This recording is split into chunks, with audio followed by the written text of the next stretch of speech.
j'espère que vous allez bien, bienvenue dans mon salon. On se retrouve aujourd'hui pour une vidéo sur la leçon MBP ou la leçon dite Mbappé. Alors c'est parti.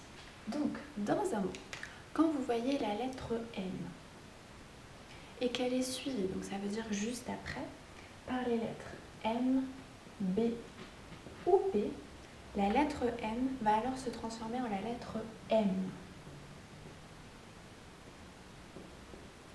Je répète, dans un mot, quand vous voyez la lettre M et qu'ensuite il y a la lettre M, B ou P, alors la lettre M, on l'enlève et on la remplace par la lettre M. Pour cela, je vais vous donner un exemple avec le mot framboise. Donc, framboise, le AN, on pourrait l'écrire AN, sauf que cette fois-ci, on va remplacer le N par un M, puisque après, il y a la lettre B. Donc ici, je mets un M. Un autre exemple. Si je prends le mot timbre, timbre, c'est pareil. Le 1, on pourrait l'écrire IN, sauf que cette fois-ci, il y a un B juste après, donc je transforme le N en M.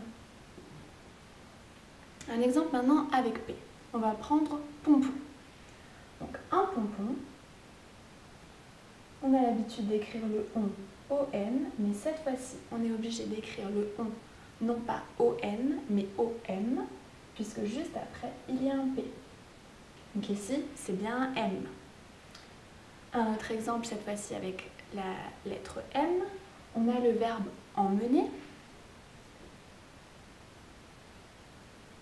Donc, emmener, le en, on pourrait l'écrire EN, mais on va l'écrire EM, puisque juste après, il y a la lettre M.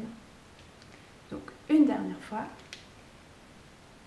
quand vous voyez la lettre M et qu'elle est suivie par la lettre M, B ou P, vous remplacez la lettre M par la lettre M.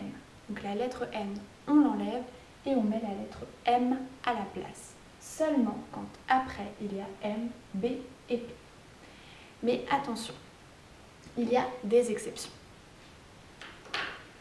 L'exception principale que vous devez absolument connaître, parce que c'est un mot que vous allez être amené à beaucoup écrire, c'est le mot bonbon. Donc, bonbon, c'est une exception, puisque on a un B ici, et pourtant, juste avant, on a un M. Alors que normalement, selon la règle, on devrait mettre un M. Sauf que ici, c'est une exception. Donc ici, on garde le M. Donc il faut bien faire attention à cette exception. Il y en a d'autres, comme bonbonnière. Donc ça, c'est un pot où on met tous les bonbons. Il y a le mot néanmoins, embonpoint. C'est quelques exceptions. Mais la principale que vous devez connaître, c'est bonbon. Voilà, donc j'espère que j'ai été claire. N'hésitez pas à relire bien souvent votre leçon, à regarder pourquoi pas une nouvelle fois la vidéo. Faites bien vos exercices pour bien vous préparer pour l'évaluation de jeudi.